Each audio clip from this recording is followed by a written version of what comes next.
Now non verbal reasoning जो है that is very very important concept in all the exams. हमने 3 topics करने हैं अभी इन वर्बल रीजनिंग, जिसमें आएगा एनालॉगी,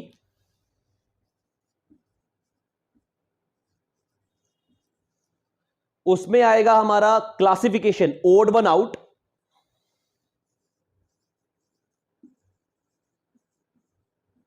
एंड एक और टॉपिक होगा वो होगा सीरीज. आप में से हो सकता है कुछ लोगों ने टॉपिक्स किए हों. अगर किए हुए हैं तो बहुत इजी रहने वाला है, नहीं किए हुए तो जो हम बाद में टॉपिक करेंगे वर्बल वो इजी हो जाएंगे.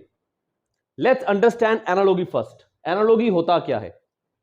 एनालॉगी का एक एग्जांपल देता हूं मैं आपको.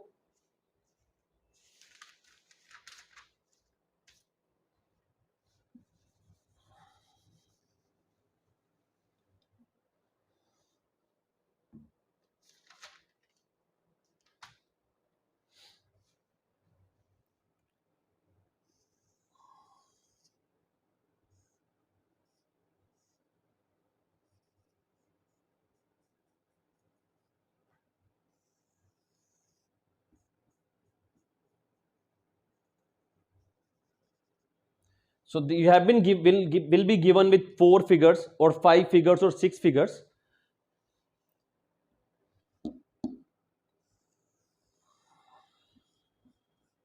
एग्जाम्पल बिल्कुल इजी ले रहा हूं ताकि आपको समझ आ जाए. क्वेश्चंस इतने इजी नहीं होंगे, उसके लिए आपको जो शीट मिलेगी उसकी प्रैक्टिस कर लेंगे, उसके डाउट्स लिए जाएंगे आपके. Now this is the figure. आपको फाइंड आउट करना है कि अगर this figure has a relationship with this figure such that this figure will be what? Now बड़ा आसान है देखना. This is actually a kind of opposite direction. 180 degree का मूवमेंट हो रहा है. The same way this also will get 180 degree का movement. जो मेरा आंसर होगा उसमें arrow will be in opposite direction. That gonna be my answer. This is analogy. Analogy बोले तो जो रिलेशनशिप सेकंड फिगर का फर्स्ट फिगर के साथ है वही फिगर फोर्थ फिगर का थर्ड के साथ होना चाहिए. The relationship first figure has with second, third should have with the fourth. That is what the analogy is. Is this part clear? Raise your hand if it is clear.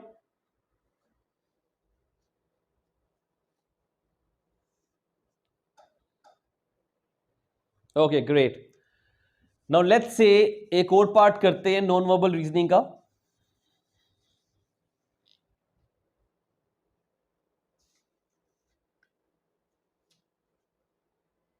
Analogy का एक और question कर लेते हैं पहले.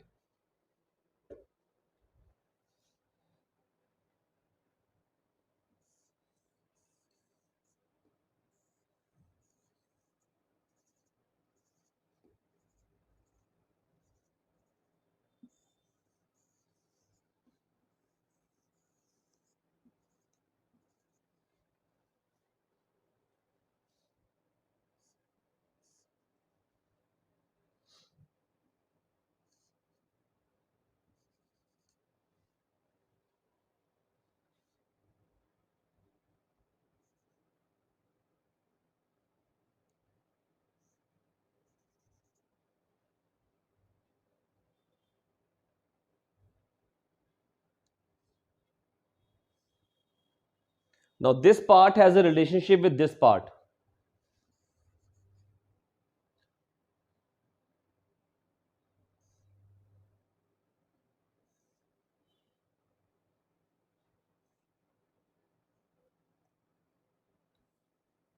You have to find the answer from here to here.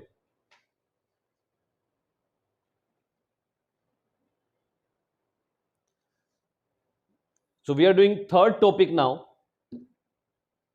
अब इसमें क्या हो रहा है? This figure is moving anti clockwise, तो यहां पर भी ये फिगर एंटी क्लॉकवाइज मूवमेंट करेगा.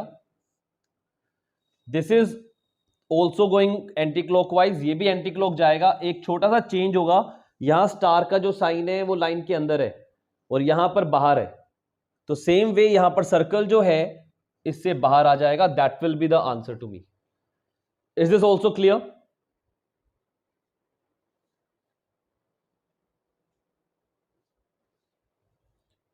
Please raise the hand if that is clear. We'll move towards the next part of non-verbal reasoning then. The last part of non-verbal reasoning we're going to do.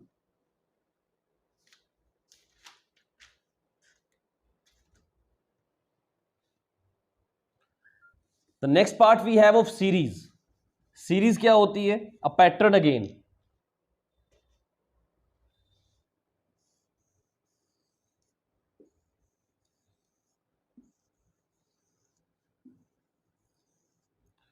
So there are 4 or 5 boxes gonna have. उनको एक एक करके हम cross कर change करने वाले हैं. So in the first box we have a long line here. In the second box we have another line here.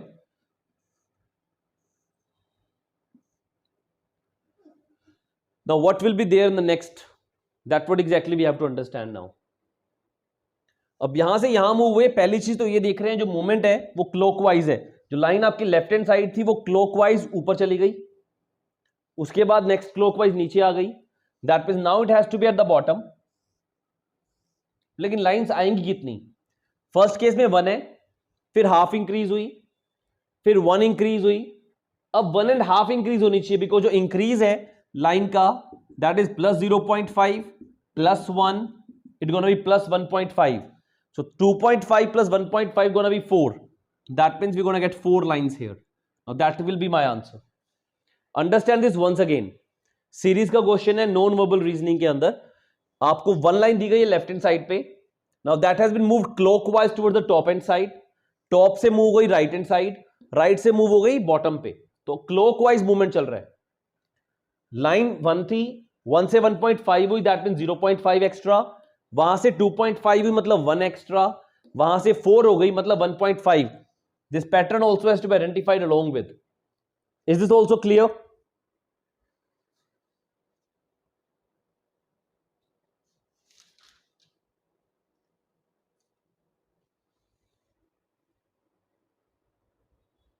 Give me a poll for this.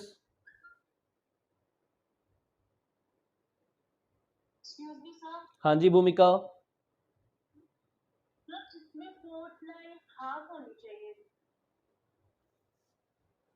1 1.5 that is 0.5 add हुआ.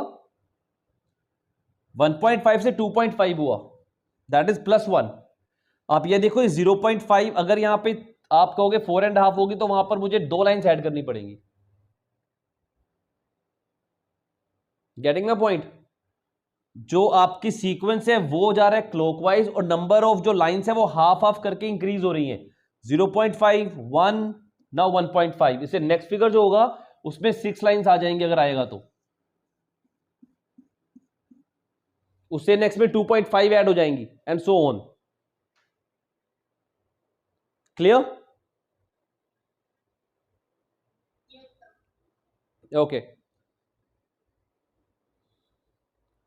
Let's put the next question. The last question that we're going to do today. इससे आपकी visual reasoning almost complete है. बाकी आपकी exercise और उसके doubts आएंगे सारे के सारे. वहां से आपको और एग्जांपल्स क्लियर हो जाएंगे.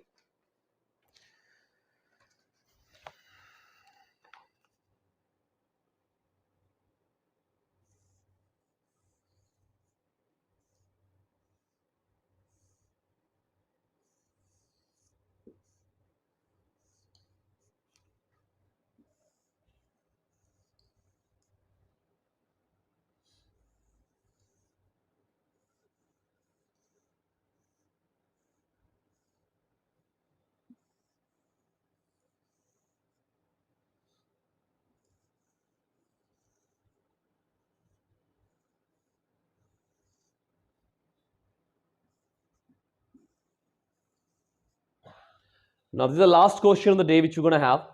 Now इस फिगर से आप यहां गए, यहां से यहां गए. अब इसके बाद अगला फिगर कौन सा होगा? Now just observe. सबसे बाहर ट्राइंगल है, फिर सर्कल है और फिर स्क्वायर है. नेक्स्ट फिगर में क्या हो रहा है? जो सेकंड फिगर है आपका सर्कल वो बाहर आ रहा है,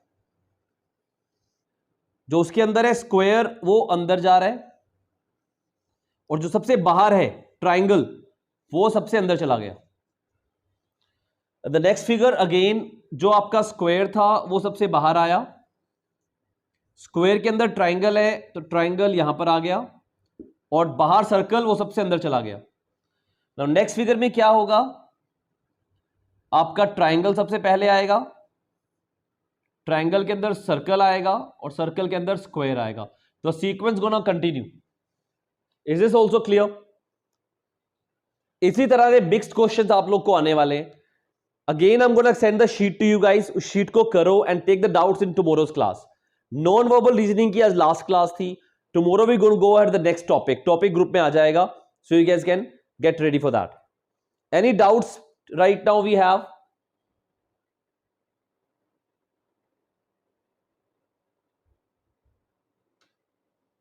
Any doubts right now we have in any questions? Okay ji, thank you so much. That is it for today. Thank you.